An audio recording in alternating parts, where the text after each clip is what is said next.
So guys we are live now.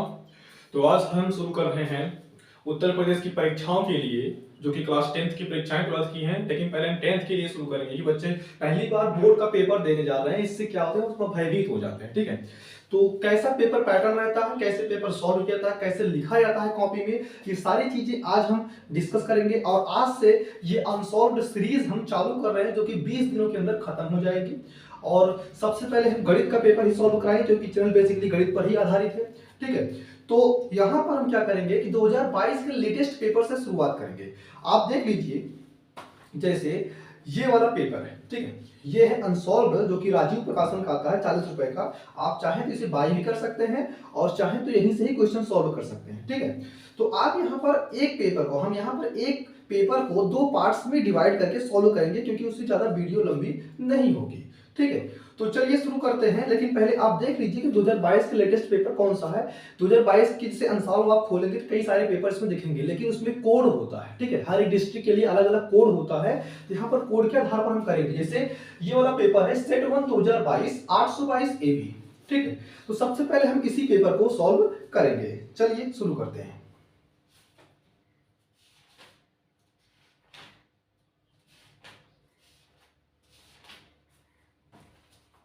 सो दोस्तों, सबसे पहला इसमें क्वेश्चन दिया गया है कि दी गई संख्याओं में अभाज्य संख्या होगी। अब अभाज्य संख्या क्या होती है, चलिए देखते हैं। जो जो इसमें ऑप्शन दिया गया है उसके आधार पर।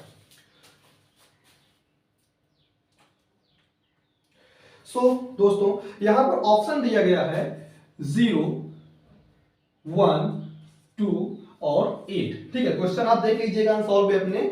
यहां पर क्वेश्चन दिया गया है कि दी गई संख्याओं में अभाज्य संख्या होगी, मतलब कि ये बहुविकल्पी क्वेश्चन है, ये 1 नंबर का आता है। देखिए, अब यहाँ पर 0 ना तो भाज्य है ना तो अभाज्य है। ठीक है, लेकिन 0 क्या होता है कि वो सभी संख्याओं से कट जाता है, इसे किसी श्रेणी में रखा नहीं जाता है। ठीक है, 1 एक ऐसी संख्या है जो कि ना तो भाज्य है और ना ही अभाज्य है। और बचा यहाँ पर हमारा 2। तो 2 क्या है, इसे बाद में देखते हैं, पहले 8 को देखिए। 8 क्या है, अभाज्य संख्याएं क्या होती हैं? अभाज्य संख्याएं ऐसी संख्याएं होती हैं जो केवल खुद से कटती हैं और 1 से कटती हैं। जैसा कि आप जानते हैं 1 से तो हर एक नंबर भी डिविजिबल है, लेकिन अभाज्य संख्याएं वो होती हैं जो केवल खुद से कटती हैं और 1 से कटती हैं।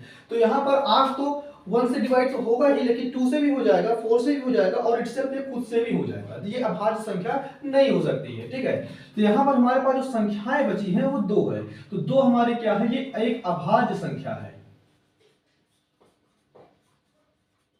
ठीक है, 2 क्या है यहाँ पर, ये एक अभाज्य संख्या है।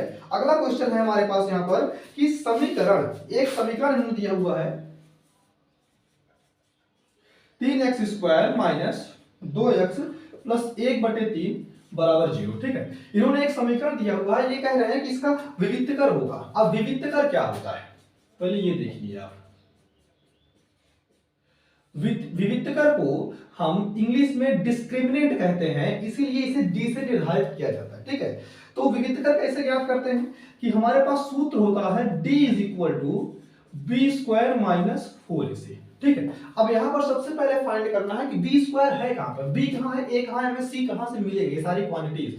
तो हमारे पास समीकरण ये दिया हुआ है। ठीक है, समीकरण ये दिया हुआ है। पहली चीज, ये बहुविकल्पी क्वेश्चन है, बहुविकल्पी पैटर्न है, तो आप किसी भी तरीके से सॉल्व कर लीजिए, आपको आंसर पाने से मतलब है। जैसे हम लघुत्तरी या लघुत्तरी पहुंचेंगे तो आपको पूरा कंटेंट बताएंगे टाइप से कैसे सॉल्व किया जाता है। ठीक है, तो सबसे पहले देखिए, यहां पर ये वाला पॉइंट होता है ए। ठीक है, ये ए होता है, और ये वाला पॉइंट होता है बी, और ये वाला पॉइंट होता है सी। तो हमारे पास ए है यहाँ पर 3, बी है यहाँ पर -2 और सी है यहाँ पर 1/3। ठीक है, अब इसी पर सारी वैल्यूज पुट कर दीजिए, आपको मालूम चल जाएगा आखिर में इसके विविक्तकर होगा क्या। तो d बराबर, b की वैल्यू हमारे पास -2 है, तो यहां पर हम रखेंगे -2 का whole square minus 4 into a की मान हमारे पास यहां पर 3 है और c का मान यहां पर 1/3 है। ठीक है, बराबर, अब देखिए -2 का होल स्क्वायर कीजिए आप, चाहे आप 2 का होल स्क्वायर कीजिए, दोनों की वैल्यूज जो होती हैं एक ही आती हैं, वो है 4। ठीक है, माइनस, अब यहां पर देखिए 3 से 3 हमारे पास कैंसिल हो रहा है, तो 3 से 3 कैंसिल हो गया और 4 × 1 बचा, तो 4 1 जा 4 ही होता है। अब यहां पर देखिए 4 में से 4 गया 0, तो यहां पर d बराबर हमारा आ गया 4, सॉरी 4 में से 4 गया 0। तो यहाँ पर ऑप्शन इन्होंने दिया हुआ था, इनके पास 4 ऑप्शन है, एक ऑप्शन इन्होंने 3 दिया था, एक ऑप्शन 2 दिया था, एक ऑप्शन 1 है और एक ऑप्शन 0 है। ठीक है, तो हमारा 0 वाला ऑप्शन यहाँ पर सही हो जाएगा। सो आप वीडियो को बार बार देखिए और इसे सॉल्व कीजिए। ठीक है, तो यहाँ पर हमारे पास वित्तकर इसका आ गया d बराबर 0। चलिए अगले क्वेश्चन पर मूव करते हैं।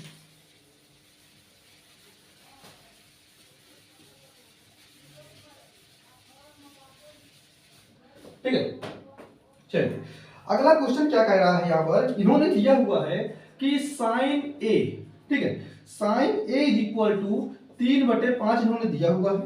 तो इन्होंने पूछा है कि तो कॉस ए का मान क्या होगा, कॉस ए का मान क्या होगा। आप इस टाइप क्वेश्चन सॉल्व कर चुके होंगे, ये त्रिकोणमिति का क्वेश्चन है। ठीक है, ये त्रिकोणमिति का क्वेश्चन है। यहाँ पर क्या होता है कि सबसे पहले तो आपको एक राइट एंगल ट्राइंगल बनाना है, मतलब कि एक समकोण त्रिभुज बनाना है। आप उस पर नेमिंग कर दीजिए, जो भी एंगल की बात करता है, जिस भी एंगल की बात करता है उसको आप यहीं पर मानिएगा, क्योंकि अगर आप इस साइड मान लेते हैं ना तो आपको लंब, कर्ण या फिर आधार पाने में थोड़ी दिक्कत हो सकती है। ठीक, तो यहाँ पर ए, बी और सी हमने कर दिया। ठीक है, बी पर ये समकोण है, बी पर ये समकोण है, एंगल ये हमारा ये वाला है। अब साइन ए इन्होंने दिया हुआ है, इन्होंने दिया है sine A is equal to 3/5। अब हम भी ये जानते हैं कि साइन क्या होता है, साइन होता है लंब बटे कर्ण। ठीक है, तो लंब बटे कर्ण है, एंगल ये हमारा है, तो लंब क्या हो जाएगा इसमें, ये सामने वाली भुजा, तो ये 3 हो गई। अब कर्ण सबसे बड़ी भुजा होती है किसी भी त्रिभुज की, तो ये हो गया हमारे पास 5। ठीक है, ये 5 हो गया। अब यहां पर देखिए कि अगर हमें आधार फाइंड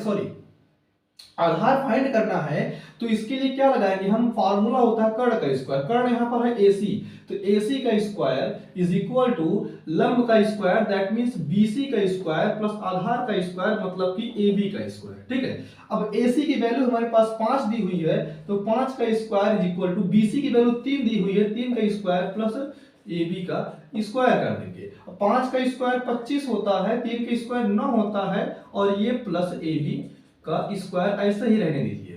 अब 9 को पक्षांतर करके इस साइड लाएंगे तो ये प्लस में है, तो ये माइनस हो जाएगा। 25 - 9 बराबर AB का स्क्वायर। 25 में से 9 जाएगा तो आ जाएगा हमारे पास 16 बराबर AB का स्क्वायर। अब इस साइड से, किसी भी एक साइड से अगर हम स्क्वायर को हटाते हैं ना, तो अगले पक्ष में क्या होता है कि वहां पर एक अंडर रूट आ जाता है, मतलब कि वर्गमूल का चिन्ह आ जाता है। अगर हम यहाँ से स्क्वायर हटाएंगे तो यहाँ पर 16 का वर्गमूल बन जाएगा, और 16 का वर्गमूल आप भी जानते हैं कि होता है क्या, 4।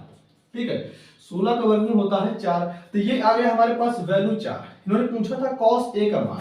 ठीक है, अब कॉस ए का मान क्या होगा, कॉस ए का मान हो जाएगा हमारे पास, कॉस होता है आधार बटे कर्ण, कॉस होता है आधार बटे कर्ण, इसलिए आधार यहाँ पर 4 है, कर्ण यहाँ पर 5 है, तो ये हो जाएगा 4/5। ठीक है, ये हो जाएगा 4/5। अब इनके ऑप्शन हम देख लेते हैं कि इन्होंने ऑप्शन क्या क्या दिया है। ठीक है, चलिए इसके ऑप्शंस को हम ऑब्जर्व कर लेते हैं। इन्होंने ऑप्शन दिया हुआ है 5/4 और 4/5 और 5/3 एंड 4/3। ठीक है, ये ऑप्शन दिया हुआ है। हमारा ऑप्शन कौन सा आया है, 4/5, इसलिए हमारा दूसरा ऑप्शन सही हो जाएगा। ठीक है, चलिए अगले क्वेश्चन पर मूव करते हैं। आप जितना हो सके उतना ज्यादा प्रैक्टिस करिए, क्योंकि मैथ प्रैक्टिस से ही आती है, रिवीजन जितना करेंगे उतना ज्यादा बेटर होगा आपके लिए। ठीक है, चलिए अगले क्वेश्चन पर मूव करते हैं। अगला क्वेश्चन इन्होंने दिया हुआ है कि हमारे पास 2 समरूप त्रिभुज है। आप देखिए पहले का घ, ठीक है, तो 2 समरूप त्रिभुजों के क्षेत्रफल 4:9 के अनुपात में है। इन्होंने दिया हुआ है कि हमारे पास भाई 2 समरूप त्रिभुज हैं। समरूप मतलब कि समान रूप के हैं, लेकिन समान साइज के नहीं है। ठीक है, समरूप का मतलब होता है समान रूप के, मतलब दिखने में एक जैसे हैं लेकिन वो अलग अलग साइज के हैं, अलग अलग साइज के हैं। तो इनका हम नामकरण कर देते हैं, कुछ ABC, इनका नाम कर देते हैं PQR। ठीक है, 2 समरूप त्रिभुज हैं हमारे पास। अब इन्होंने कहा है कि समरूप त्रिभुजों के क्षेत्रफलों का अनुपात हम लिख लेते हैं एरिया ऑफ ट्राइंगल ABC, इन्होंने दिया हुआ है, and upon area of triangle PQR, इन्होंने इनका अनुपात दिया हुआ है 4:3, मतलब कि 4/3 है। ठीक है, ये दिया हुआ है। अब ये कह रहे हैं कि त्रिभुजों की भुजाओं में अनुपात क्या होगा। त्रिभुजों की भुजाओं में अनुपात क्या होगा, अनुपात कैसे निकालते हैं कि सबसे पहले क्या करना है कि आप ये जानिए कि कोई भी दो समरूप त्रिभुज होता है, कोई भी दो समरूप त्रिभुज होता है तो उनके क्षेत्रफलों का, ठीक है, क्षेत्रफल ऑफ ट्राइंगल 1 अपॉन क्षेत्रफल ऑफ ट्राइंगल 2, मतलब कि इनके क्षेत्रफलों का, दोनों के क्षेत्रफल का जो अनुपात होता है ना, वो इनकी संगत भुजाओं के वर्ग के अनुपात के बराबर होता है। संगत भुजाएं आप क्या होती हैं, जैसे मान लीजिए ये है AB की भुजा, मतलब कि ट्राइंगल ABC की भुजा एक AB है, तो जहां पर ये वाली साइड है ना, उसी तरफ वहां पर वो वाली साइड जो होती है हमारे पास संगत भुजा होती है। तो यहाँ पर PQ क्या हो गई, इसकी संगत भुजा हो गई। तो इनके स्क्वायर्स का ध्यान देना, इनके स्क्वायर्स का अनुपात होता है, मतलब कि AB का स्क्वायर बटे PQ का स्क्वायर इसके बराबर होगा। मतलब ये तीनों बराबर होंगी। जैसे मान लीजिए हमारे पास यहाँ पर हम लिख सकते हैं कि AC का स्क्वायर बटे PR का स्क्वायर, ठीक है, बराबर यहाँ पर हम लिख सकते हैं BC का square is equal to PQ का स्क्वायर। ठीक, इस प्रकार से हम लिख सकते हैं, लेकिन हमें इन्हें जरूरत नहीं है इनकी, ठीक है, जरूरत हमको केवल इतने की है, जरूरत हमें केवल इतने की है। तो क्षेत्रफल इनका दिया हुआ है 4:3 के अनुपात में, यहाँ पर रखिए 4/3 बराबर, यहाँ पर लिखेंगे आप AB का स्क्वायर बटे PQ का स्क्वायर, ठीक है, 4/9 है, वैसे 3 नहीं है, 4/9 है, यहाँ पर 4/9 है। अब देखिए, जैसा कि आप जानते ही होंगे कि यहाँ पर अगर इनका हम स्क्वायर हटाएंगे, दूसरे साइड में क्या होता है, वर्गमूल आता है, पिछले क्वेश्चन में कर चुके हैं। तो यहाँ पर हो जाएगा √4/9 इज इक्वल टू AB बटे PQ।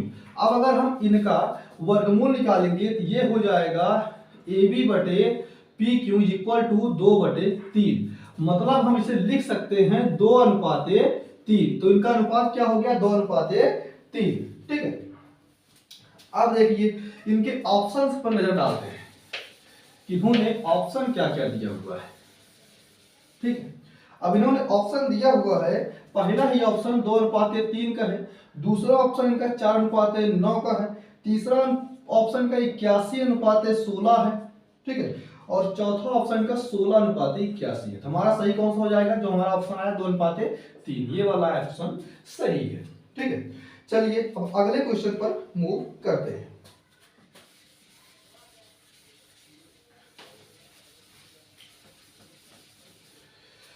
अगला क्वेश्चन क्या है हमारे पास, अगला क्वेश्चन दिया हुआ है इन्होंने कि 3,4 लिख दे रहे हैं हम कि 3,4 और 6 तथा x, ये चार संख्याएं हैं हमारे पास, x का समांतर माध्य दिया हुआ है, समांतर माध्य इनका दिया हुआ है, ठीक है।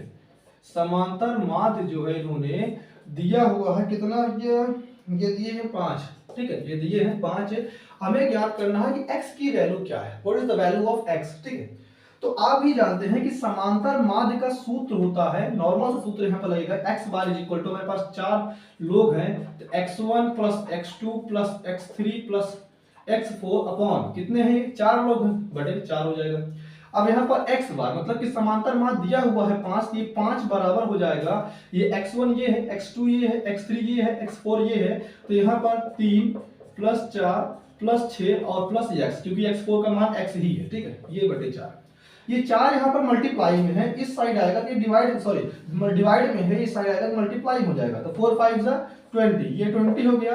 अब इन सबको ऐड कर लो, ये यहाँ पर देखिए 6 और 4 10, 10 और 3 कितना हो जाएगा 13 प्लस x, यहाँ पर 13 इस साइड आएगा, तो ये 20 minus 13 is equal to x।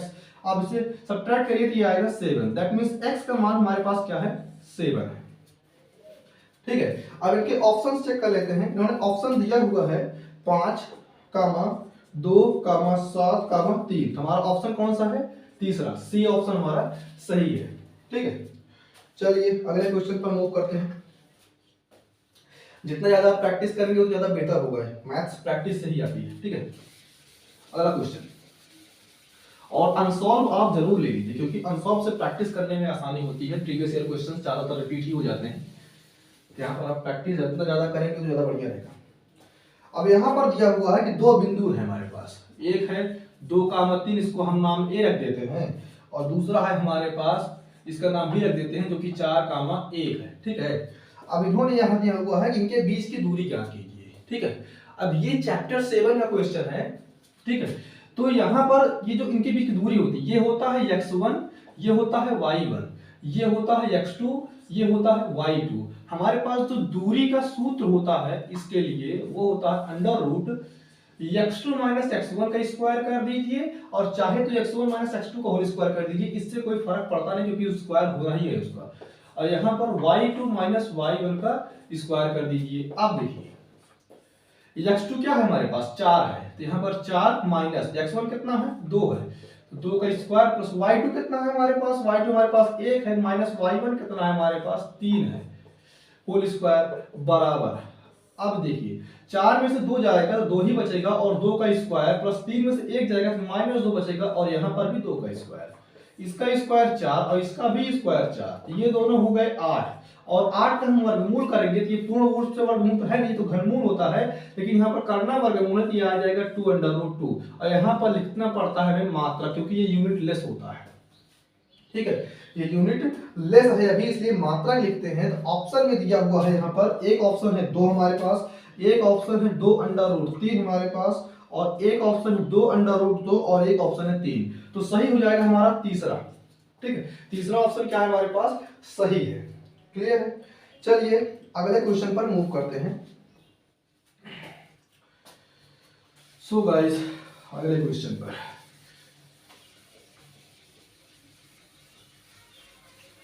अब हमारे पास जो क्वेश्चंस हैं वो हैं अति लघुत्तरी ही समझ लीजिए एक प्रकार से, क्योंकि एक एक नंबर्स के ही हैं ये, ठीक है, अति लघुत्तरी ही समझ लीजिए, एक एक नंबर का है ये। सो चलिए देखते हैं क्वेश्चन क्या है। इसमें सभी खंड करने के लिए कहा गया है। पहला क्वेश्चन है, एक द्विघात समीकरण दिया हुआ है, आप आंसर में देखते रहिए, x square minus 2kx minus 6 बराबर 0, ठीक है, ये दिया हुआ है। ये कह रहे हैं कि इसका एक मूल जो है 3 है। अब जो जो दिया हुआ है उसको आप लिखते रहिए, ठीक है। तो यहां पर ये समीकरण दिया हुआ है और एक मूल इसका दिए हैं, एक मूल दिए हैं ये 3, एक मूल 3 दिए हैं, तो k का मान याद करना है, तो k बराबर क्या होगा, ठीक है। अब यहाँ पर देखिए मूल क्या होता है, आप किसी भी द्विघात समीकरण को जब फैक्टराइज करते हैं, उसे अभाज्य गुणनखंड के रूप में व्यक्त करते हैं, तो हमारे पास 2 मूल आते हैं, और 2 ऐसे मूल आते हैं कि उनमें से अगर किसी भी एक मूल का जो मान होता है फिर से उसी समीकरण पर रख देते हैं ना, पूरा मान हो जाता है 0। तो अर्थात यहाँ पर ये हो जाएगा कि ये पूरा समीकरण x बराबर 3 पर, x बराबर 3 पर अगर इसको हम कोई नाम दे दें, अगर इसको हम कोई नाम दे दें, जैसे px क्या हो गया, qx हो गया, तो ये पूरा 0 हो जाएगा। हम मान लेते हैं जैसे px है ये, ठीक है, ये px है, तो px बराबर 0 हो जाएगा, कितने पर भैया, p3 पर हो जाएगा। तो ये p3 पर 0 हो रहा है, तो यहाँ पर हम रखते हैं 3 का वैल्यू इस पर, ठीक है। तो ये 3 का स्क्वायर माने जहां जहां पर x है वहीं पर 3 रखेंगे हम, माइनस 2 गुणे k गुणे 3 माइनस 6 बराबर 0।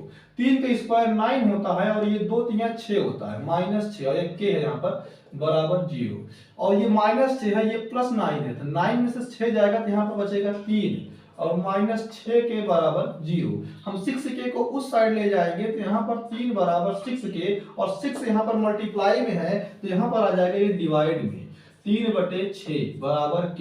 अब इसे थोड़ा सा सिंप्लीफाई कर लेंगे तो ये हो जाएगा 1/2, तो ये भैया हमारे पास आ गया k बराबर 1/2, ये होता है आंसर, ठीक है। तो यहाँ पर k का मान हो जाएगा हमारे पास 2। आंसर आप चेक कर लीजिएगा और इसे बार बार प्रैक्टिस कीजिए। तो चलिए अगले क्वेश्चन पर मूव करते हैं, आप चाहे स्क्रीनशॉट ले लीजिए इसका, ठीक। चलिए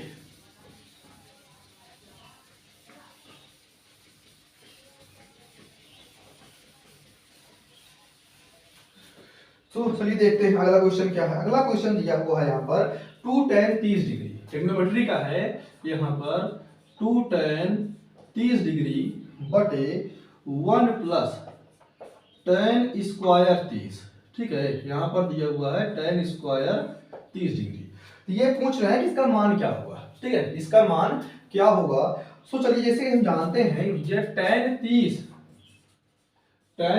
का जो मान होता है ना वो होता है 1/√3, tan 30 का मान 1/√3 होता है, तो सारी वैल्यूज इस पर हम पुट कर देंगे। तो लिखिए इसका हल, तो यहाँ पर 2 गुणे tan 30 का मान हम 1/√3 जानते हैं, यहाँ पर रखेंगे 1/√3, यहाँ पर लिखेंगे 1 प्लस, यहाँ पर फिर tan 30 का मान जो है स्क्वायर में है तो हम इसे लिखेंगे 1/√3 का होल स्क्वायर। ठीक है, 1/√3 का होल स्क्वायर। अब इसे आगे सॉल्व करिए तो ये 2 से मल्टीप्लाई हो रहा है तो ये 2/√3 ही है, बटे ये वाला हो रहा है हमारे पास 1 प्लस 1 का स्क्वायर 1 ही होता है, √3 का किसी भी संख्या जो भी रूट में होगी उसका स्क्वायर रूट हट जाता है, संख्या स्वयं होती है। ठीक, तो यहाँ पर देखिए 2/√3 पूरे का बटे, यहाँ पर आप इसे सॉल्व करेंगे तो ये आ जाएगा 4/3। अब यहाँ पर देखिए दोनों डिवाइड में है तो ये जब सही रूप में लिखा जाएगा 2/√3 गुणे ये 3/4 हो जाएगा। यहां से आप इसको सॉल्व कीजिए तो ये हो जाएगा 2 1 जा 2 2 जा 4, तो ये 3/2√3। तो यहाँ पर कोई भी संख्या अगर रूट में है तो वो डिनोमिनेटर में नहीं रह सकती है, इसलिए इसका करेंगे हम रैशनलाइज, परमेयीकरण जिसे कहते हैं हिंदी में। तो √3/√3 ये हो जाएगा 3√3 बटे ये 2 गुणे 3, क्योंकि रूट में रूट से अगर सेम संख्या गुणा होती है तो वो रूट से बाहर हो जाती है। तो यहां से 3 से 3 हमारा कट गया और आंसर आया √3/2। किसी किसी विद्या में आप सॉल्व करेंगे तो इसका मान sin 60 दे रहा है, हो सकता है क्योंकि √3/2 sin 60 का ही मान होता है। अगर आपके बुक में या कहीं भी sin 60 मान दे रहा है sin 60 होगा, अन्यथा यहाँ पर √3/2 इसका मान हो जाएगा। ठीक है, तो ये है इसका सॉल्यूशन। चाहे तो स्क्रीनशॉट ले लीजिए, चाहे तो इसको आप सॉल्व कीजिए बार बार वीडियो देख कर। ठीक, चलिए अगले क्वेश्चन पर मूव करते हैं।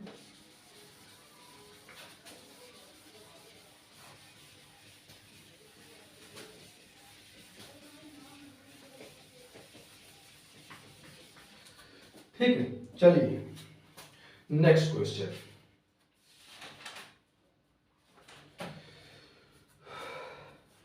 सो गाइस नेक्स्ट क्वेश्चन यहां पर दिया हुआ है कि जो दूसरे का ग है, यदि दो समरूप त्रिभुजों का क्षेत्रफल, दो समरूप त्रिभुज है हमारे पास फिर से। ठीक है, दो समरूप त्रिभुज हैं, आप दो समरूप त्रिभुज का चित्र बनाइए, इसका कोई नामकरण कर दीजिए ABC।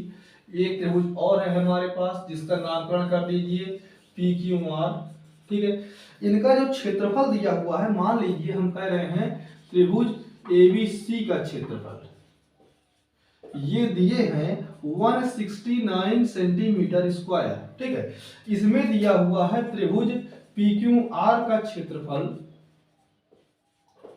ये दिए हैं 225 सेंटीमीटर स्क्वायर। ठीक है, तो ये पूछ रहे हैं कि संगत भुजाओं में अनुपात क्या होगा, जैसे कि पिछले सवाल आपने किया हुआ था 4/9 था, सेम टाइप की सवाल है, सेम टाइप की सवाल है। आप यहाँ पर संगत भुजाएं चाहे AB PQ मान लीजिए, चाहे AC और PR मान लीजिए, हम इसी को मान लेते हैं, लेकिन लिखना तो पड़ेगा ही इसे।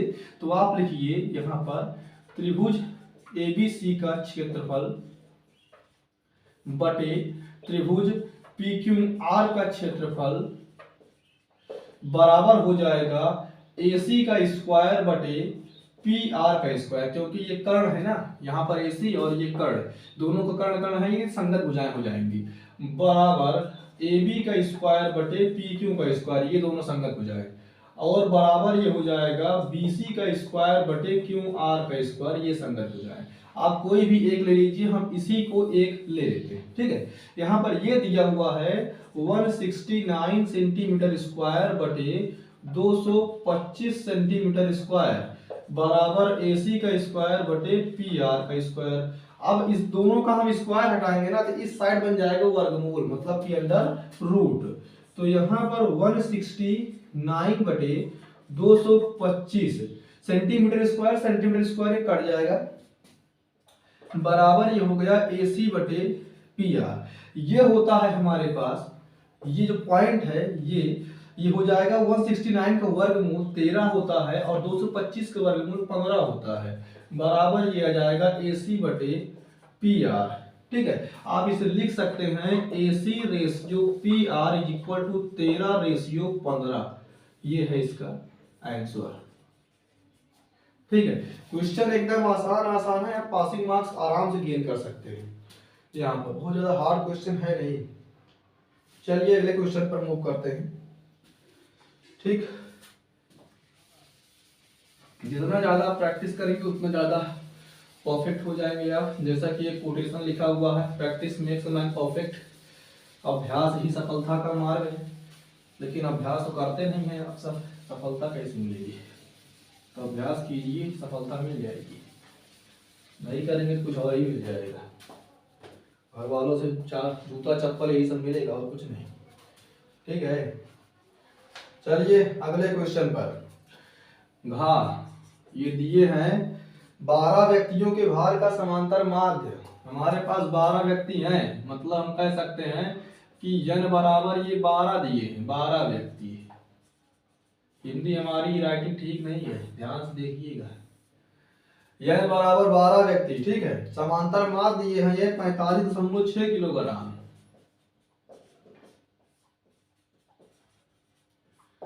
45.6 किलोग्राम, दशमलव ध्यान से देखिए, केजी। उनके भारों का योगफल ज्ञात कीजिए। भैया इनके भारों का योगफल ज्ञात करना है मेरा, हल कीजिए। अब कैसे होगा? समांतर माध्य x बार बराबर होता है सभी व्यक्तियों का योग, मतलब ये 12 तक है ना, तो x1 plus x2 plus dot dot dot plus x12 कर दीजिए। बट इसे आप सिग्मा xi भी लिख सकते हैं, और ये हो जाएगा हमारे पास n, व्यक्तियों की संख्या कितनी है, ठीक है। तो समांतर माध्य दिए हैं ये 45.6 केजी, और इनका हमें सम ज्ञात ही करना है। इसे आप लिख लीजिए, इसे सिग्मा xi, ठीक है। n कितना है हमारे पास? 12, मतलब कि 12 व्यक्ति हैं यहाँ पर। ये 12 है, यहाँ पर डिवाइड में इस साइड आ जाएगा, हो जाएगा मल्टीप्लाई में। तो ये 45.6 किलोग्राम में 12 से मल्टीप्लाई होगा, तो ये है सभी व्यक्तियों का योग। अब इसे अगर आप मल्टीप्लाई कराएंगे, देख लीजिए कितना आता है, ठीक है। इसे मल्टीप्लाई कराने के बाद आप में आंसर आ जाएगा 547.2, गुणा करा लीजिएगा, 547.2 किलोग्राम। ये है सभी व्यक्तियों के भारों का योग। तो यहाँ पर आंसर ऐसे ही नहीं छोड़ देंगे, आप लिखेंगे 12 व्यक्तियों के भारों का योग बराबर 547.2 किलोग्राम, ठीक है। इस प्रकार से आंसर लिखेंगे, तब जाके वो सही होगा, नहीं उतने पर अधूरा छोड़ दीजिए। ठीक, चलिए अगले क्वेश्चन पर। अब हम आ गए हैं खंड 3 पर, जिसमें भी लिखा हुआ है सभी खंड कीजिए। चलिए अगला क्वेश्चन।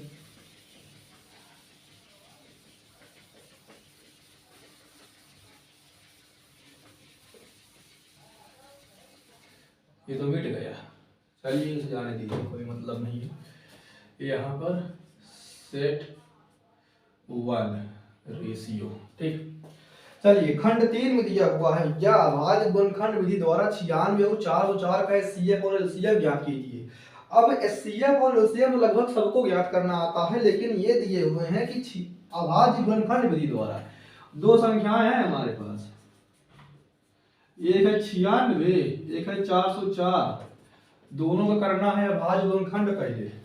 तो अभाज्य गुणनखंड का मतलब क्या होता है कि इनको ऐसे गुणनखंड के रूप में कीजिए कि आगे उसका गुणनखंड हो ही ना पाए। तो यहाँ पर हम करेंगे, करिए 2 2 दूना 4, दूना 8, दूना 16, दूना 32, 3 96, ठीक। अब इसका करेंगे तो 2 दूना 4 इंटू 101, इतना आ गया। इसे आप लिख सकते हैं 2 की पावर 5 इंटू 3 की पावर 1, इसे लिख सकते हैं 2 की पावर 2 इंटू 100 पावर की 1, क्योंकि एक ही बार है। अब एचसीएफ अगर निकालना होता है ना, एचसीएफ निकालना होता है, सबसे कम घात वाली संख्याओं को लिखते हैं, कम घात वाले को जो दोनों में हो। यहाँ पर देखिए 2 ही है हमारे पास दोनों, और अगर आप पुरानी विधि लगाना चाहें तो यहाँ पर मैच कीजिए ये 2 और ये 2, और कुछ मिल ही नहीं रहा है। तो यहाँ पर 2 इंटू 2 मतलब कि 4 हो गया हमारा एचसीएफ। तो यहाँ पर लिखेंगे एचसीएफ इज इक्वल टू 4। लेकिन बात आती है एलसीएम की। एलसीएम क्या होता है कि जितनी अलग अलग संख्याएं होंगी हम लेना तो सबको होगा, लेकिन जिसकी घात सबसे बड़ी होगी अगर वो दोनों में है तो। लेकिन यहाँ पर बात ये है कि 2 की घात 5 यहाँ पर है, 2 की घात 2 यहाँ पर था, हम लेके चलेंगे 2 की घात 5 को एलसीएम के लिए गुणे। अब यहाँ पर देखिए 3 इसी में है केवल, तो एलसीएम निकालना है, दोनों का मल्टीपल रहता है उसमें, तो यहाँ पर हम 3 को भी लिखेंगे, 3 की पावर 1 और 101 की पावर 1। अगर आप इसका मल्टीप्लाई कराएंगे तो ये आ जाएगा 96 इसका एलसीएम। ठीक, ये हो गया इसका सॉल्यूशन जो कि 2 नंबर में दिया हुआ है, वो छोटी सवाल है। चलिए अगले क्वेश्चन पर मूव करते हैं, मूव ही कर रहे हैं 1 घंटे से, आराम से समझिए पढ़िए, पेपर है मूड पर, नहीं तो घर वाले करेंगे तांडव, कहीं बचवा कितना दिन कोचिंग पढ़ावा बाबा, और पास एक तो नहीं गया। चलो देखते हैं अगला क्वेश्चन। कह रहे हैं के किस मान के लिए, पहले सवाल ये लिख दे, के एक्स प्लस 3y माइनस के माइनस 3 बराबर 0, ये पहला समीकरण है। अगला भी दिए हुए हैं 12x प्लस के वाई माइनस के बराबर 0, फिर भी अगला समीकरण दोनों। अब ये कह रहे हैं कि के किस मान के लिए इन दोनों रैखिक समीकरणों के युग्म के हल जो है ना अपरिमित रूप से अनेक होंगे।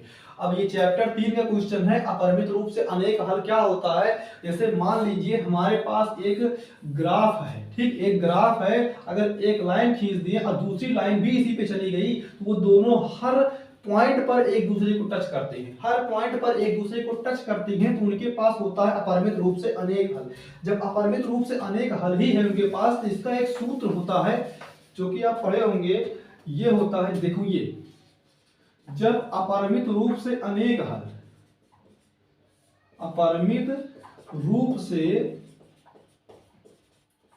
अनेक हल होंगे ना, तो होगा यहां पर a1 बटे a2 is equal to b1 बटे b2 is equal to c1 बटे c2, ये होता है सूत्र। अब a1 a2 b1 b2 c1 c2 कहां से पाएंगे हम? समीकरण 1 जो पहला समीकरण होता है ना, उससे मिलता है हमें a1 b1 c1, जो सेकंड वाला समीकरण होता है उससे मिलता है a2 b2 c2। तो यहाँ पर इसमें लिख लीजिए कि a1 आखिर है क्या, तो हम a1 देख रहे हैं यहाँ पर तो है k जो x का गुणांक होता है, और b1 है हमारे पास 3 जो कि y गुणांक होता है, c1 है हमारे पास माइनस के माइनस 3 जो कि c ही रहता है कांस्टेंट पद। अब a2 देखिए, a2 है हमारे पास इस वाले x का गुणांक तो 12, और b2 है हमारे पास k, और c2 है हमारे पास माइनस k।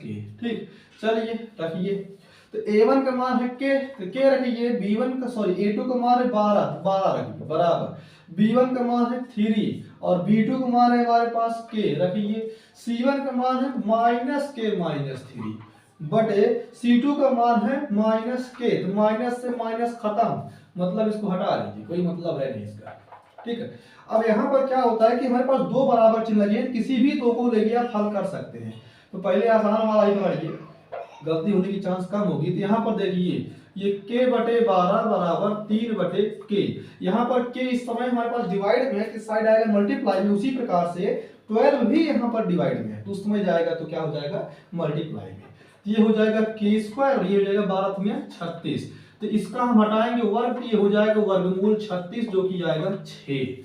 ये हो गया इसका आंसर, कि मतलब क्या लिखेंगे आप, k का मान 6 के लिए, वैसे तो प्लस माइनस में निकलता है लेकिन लिखते हैं इसे प्लस में ही जाता है, तो k के मान जो कि 6 होगा ना, 6 के लिए इसका मान जो है अपरिमित रूप से अनेक हल होंगे। ये हो गया ये क्वेश्चन।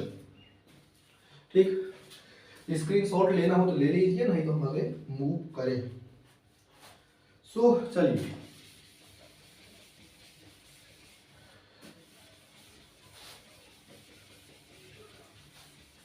बहुत आसान क्वेश्चन है, इसमें बस ध्यान से पढ़ने वाली बात है, पॉइंट पकड़िए कर क्या रहा है, मैथमेटिक्स है हुआ नहीं।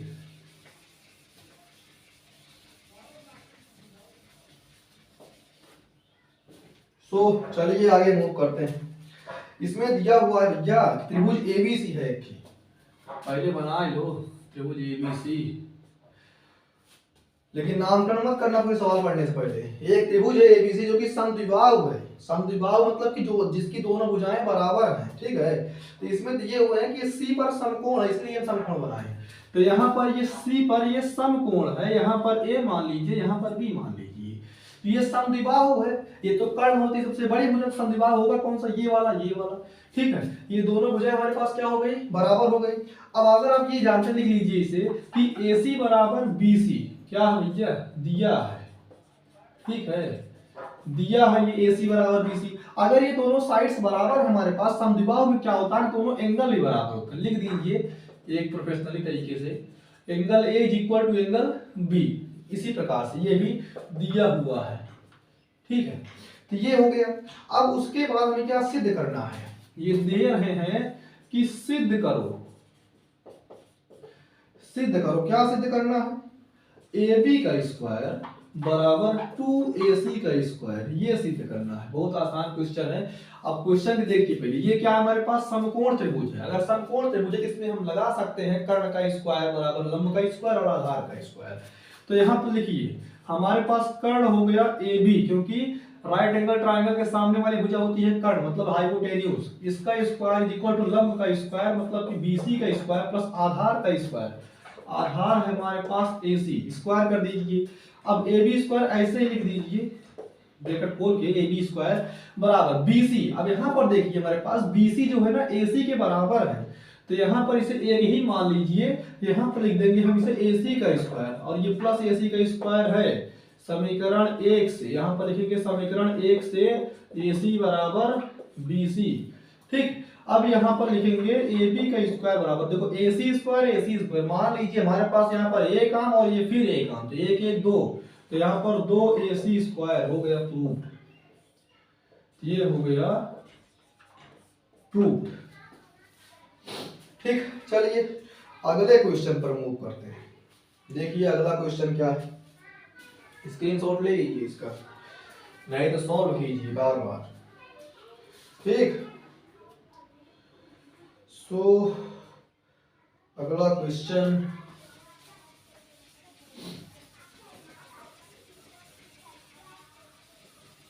बार बार पेनवा चल जाता है, उल्टा पकड़ ले।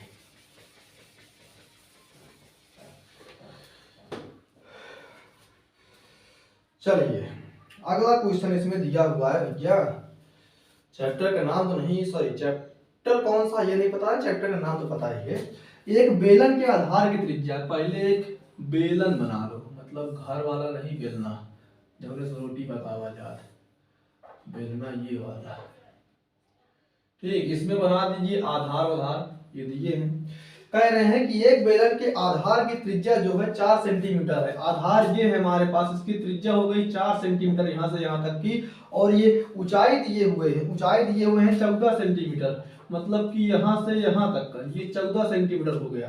अब यहाँ पर ये कह रहे हैं कि बेलन का वक्र पृष्ठ क्षेत्रफल ज्ञात कीजिए। वक्र पृष्ठ क्षेत्रफल क्या होता है, वक्र पृष्ठ क्या होता है कि मतलब अगर किसी भी ऐसी आकृति आपको दी गई है जिसमें मान लीजिए बेस है और छत भी है, दोनों को गायब कर दीजिए, दोनों गायब कर दीजिए, जो भी बचेगा वो वक्र पृष्ठ होगा, मतलब कुछ घूमा हुआ पार्ट होगा।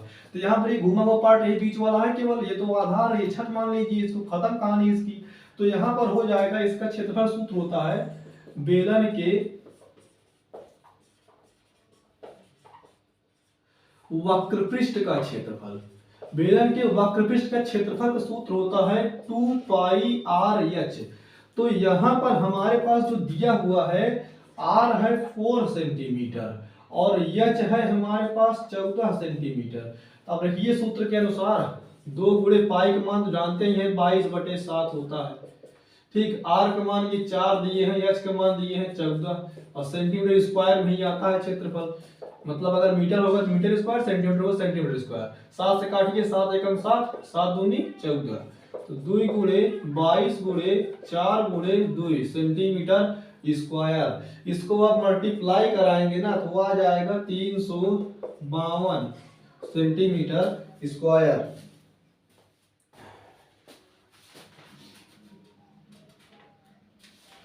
नोट करिए जल्दी जल्दी, 352 सेंटीमीटर स्क्वायर। चलिए अगला क्वेश्चन,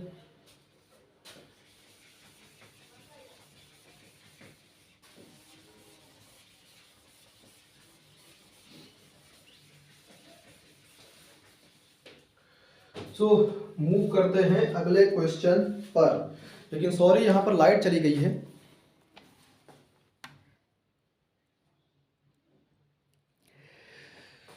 दिख रहा है, ठीक है, दिख रहा है, चलिए सॉल्व कर लेते हैं। दिख रहा है अभी। तो यहाँ पर दिया हुआ है कि HCF, ये दिए हैं HCF 306, ठीक है। HCF 306 657 का 9, ये दिए है HCF इतना। तो हमें फाइंड करना है LCM 306 और 657 का कि क्या होगा। ये पहले चैप्टर का क्वेश्चन, पहला चैप्टर क्वेश्चन है, आप पढ़े होंगे कि एक सूत्र होता है। हम जानते हैं कि A गुणे B बराबर HCF गुणे LCM, ठीक है। HCF गुणे LCM मतलब ये हुआ कि पहली संख्या गुणे दूसरी संख्या बराबर इन दोनों का HCF गुणे इन दोनों का LCM क्या होता है, सब बराबर गुणे में, ठीक है। तो पहली संख्या हमारे पास 306 है, दूसरी संख्या 657 है। लिखिए यहाँ पर 306 गुणे 657 बराबर HCF दिया हुआ है 9 और LCM करना है ज्ञात। तो यहाँ पर 9 है मल्टीप्लाई में, इस साइड आया तो हो जाएगा डिवाइड में, बराबर LCM। और अगर आप इसको थोड़ा सिंप्लीफाई कर लें तो ये 3 से कट रहा है हमारे पास, देखिए 3 त्रिका 9, यहाँ पर 3 एकम 3 0 3 दूनी 6, अभी भी कट जाएगा। 3 एकम 3, ये 3 त्रिका 9 3 चौक 12, ये आ गया 34 गुणे 657 बराबर LCM, ठीक। तो अब हो क्या रहा है कि ऊपर तो गुणा ही कराना है, इसका गुणा कराएंगे ना तो ये आ जाएगा 22,338 बराबर LCM। गुणा करा लीजिएगा, इतने तो आता ही होगा, ठीक। ये हो गया हमारा एक क्वेश्चन चौथे का। ये तो बताना ही भूल गए, ये चौथे का है, खंड 4 का है, खंड 4 का पहला क्वेश्चन का, ठीक। चलिए अगला देखते हैं।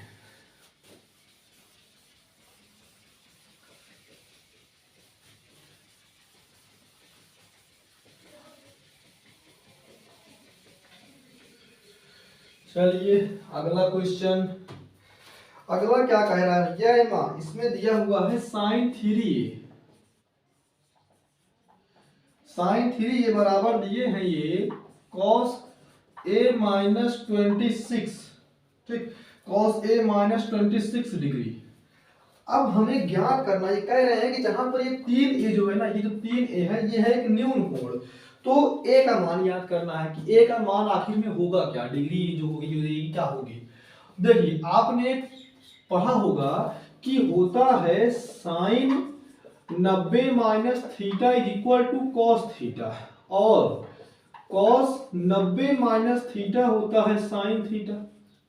तो यहां पर ये दोनों साइन और कॉस के रूप में हैं, तो साइन और कॉस तो कैंसिल होगा नहीं, मतलब कि एक दूसरे से हम तुलना तो कर नहीं सकते हैं इसकी। तो हम पहले इसको कॉस में चेंज करेंगे। अगर ये साइन 3a है तो ये पहले कॉस 90 माइनस 3a से हम लिख सकते हैं, ठीक है। कॉस 90 माइनस 3a जो भी रहता है उसे हम लिख सकते हैं, बराबर ये है कॉस a माइनस 26, ठीक, डिग्री।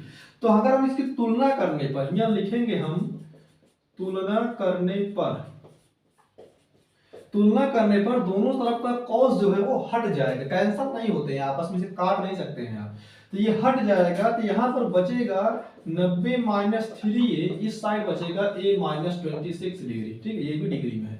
तो 26 को इस तरफ लाएंगे पक्षांतर करके, 3a को उस तरफ ले जाएंगे, तो यहाँ पर 90 माइनस प्लस में हो जाएगा क्योंकि माइनस में पहले से ही है वो, 90 प्लस 26 दोनों डिग्री में है, बराबर 3a और ये वाला प्लस 4a, सॉरी a हो गया।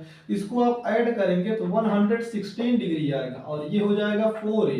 तो 4 है यहाँ पर मल्टीप्लाई में, इस साइड आएगा डिवाइड में, तो 116 upon 4 is equal to a। तो a बराबर आ जाएगा हमारे पास 29 डिग्री। क्या है ये, 29 डिग्री, ठीक। बहुत इंपॉर्टेंट क्वेश्चन तो वैसे नहीं है, मतलब हार्ड तो नहीं है लेकिन है, कुछ तो है, 2 नंबर में दिया कोई तो बात है, ठीक। चलिए अगला देखते हैं, तब तक आप नोट करिए, हम थोड़ा इंक भर लें, नोट करते रहिए।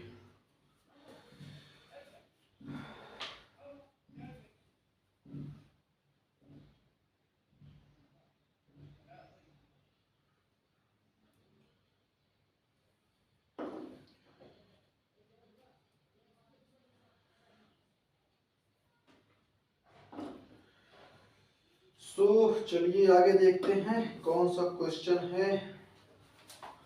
पहले इसे रिमूव कर दें। चलो अगले क्वेश्चन की तरफ बढ़ते हैं। बहुत हो गया ये वाला।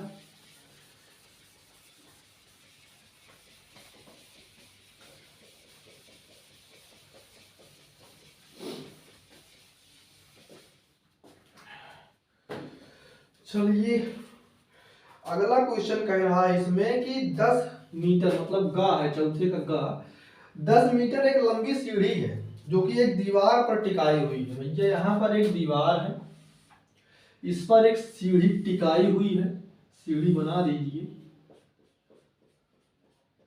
ठीक, एक सीढ़ी बनाई हुई है, तो यहाँ पर से कुछ दूरी भी होगी इसकी, ये दिए हुए हैं।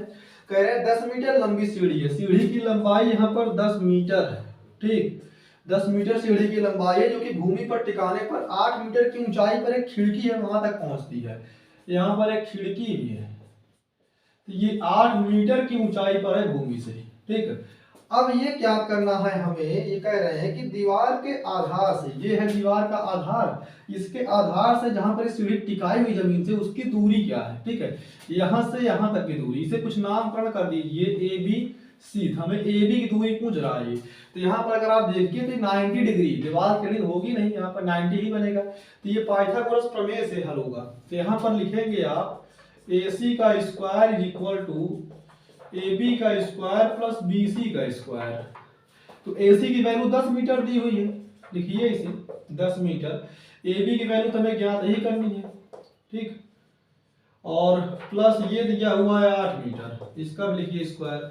इसका स्क्वायर करेंगे तो ये हो जाएगा 100 मीटर स्क्वायर, और ये ए बी है एज इट इज ऐसे ही रहेगा, प्लस ये हो जाएगा 64 मीटर स्क्वायर। ठीक, ये है हमारे पास प्लस में, इस साइड आएगा तो जाएगा माइनस में, 100 metre square minus 64 metre square is equal to A B का स्क्वायर। यहाँ घटाइए इसको, कितना आएगा 36 metre square is equal to A B का स्क्वायर। अगर हम इसका स्क्वायर हटाएंगे तो यहाँ पर बनेगा वर्गमूल, मतलब कि 36 metre square is equal to A B. 36 का वर्गमूल होता है 6, तो 6 metre is equal to A B. ये हो गया हमारे पास इसका दूरी। तो ये है हमारे पास 6 मीटर। यहां पर लिख देंगे दीवार के आधार से, दीवार के आधार से सीढ़ी की दूरी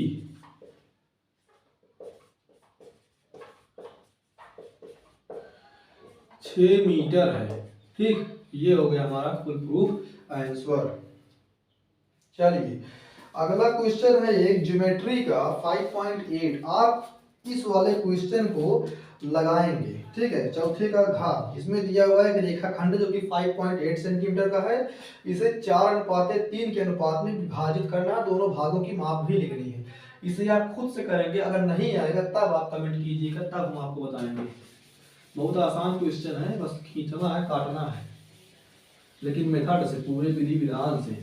जैसे पंडित पूजा कराता है ना, तो हम भोर भुवस हवाला करके पूरा सिस्टम करना है। इसमें जो नंबर मिलेगा नहीं एक भी, 2 नंबर क्वेश्चन हुए हैं।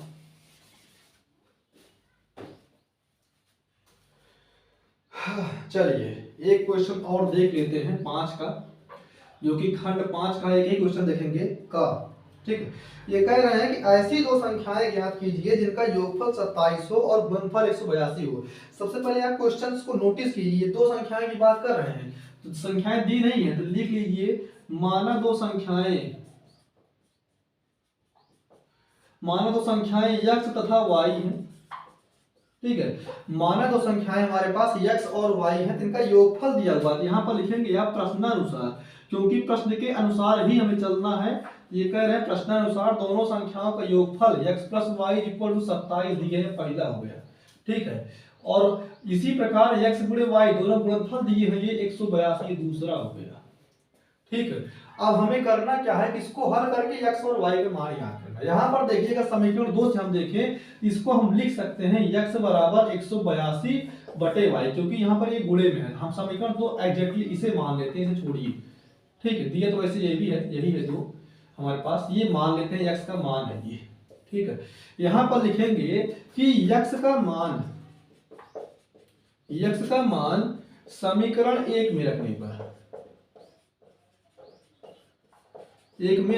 x का मान समीकरण 1 में रखेंगे। x का मान है क्या, यहाँ पर हमारे पास 182 बटे वाई, समीकरण 1 ये वाला है। यहाँ पर लिखिए 182 बटे वाई और ये प्लस वाई बराबर 27 है। ठीक, अब यहाँ पर करना क्या है हमें, यहाँ पर ये 27 दिए हुए हैं। ठीक, चलिए वाई स्क्वायर लिखेंगे 182 प्लस वाई स्क्वायर बटे वाई इज इक्वल टू 27। तो ये जाएगा y उस समय गुणा में, तो ये हो जाएगा 182 plus y square is equal to 27y। ठीक है, 27y को इस साइड लाइए तो ये सही रूप में लिखेंगे तो 100y स्क्वायर ये आएगा माइनस 27y और प्लस 182 यही पर है बराबर 0। अगर ध्यान से देखिए बन गया ये द्विघात समीकरण। अगर ये द्विघात समीकरण बन गया तो हमें करना होगा इसका गुणनखंड।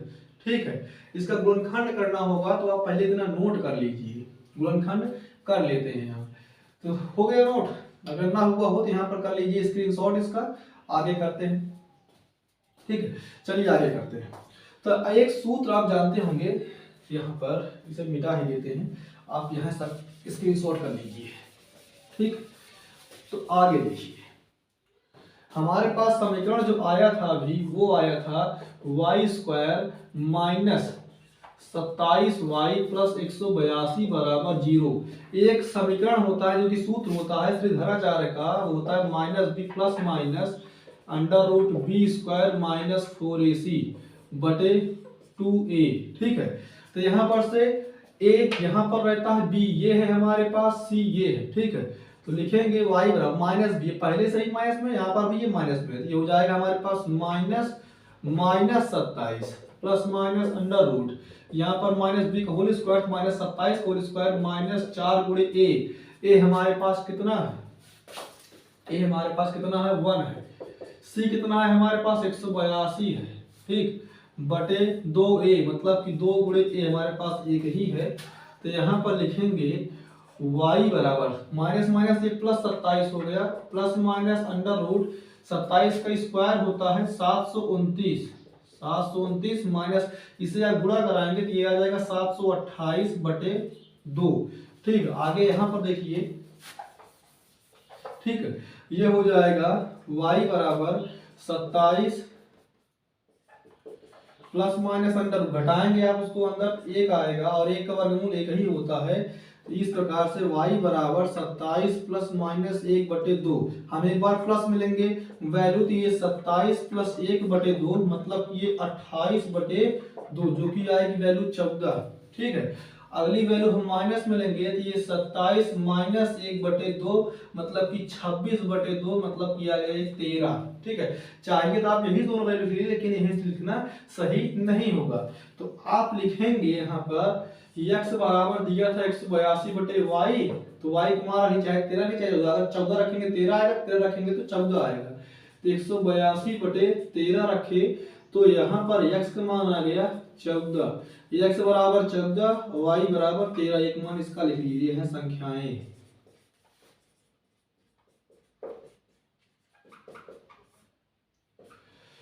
ये हो गया हमारा आंसर। अब आगे से इसके आगे की सवाल हम करेंगे कल, तब तक आप करिए इतना प्रैक्टिस। सो मिलते हैं कल की वीडियो में, बढ़िया से प्रैक्टिस कीजिए, समय है नहीं। So good bye.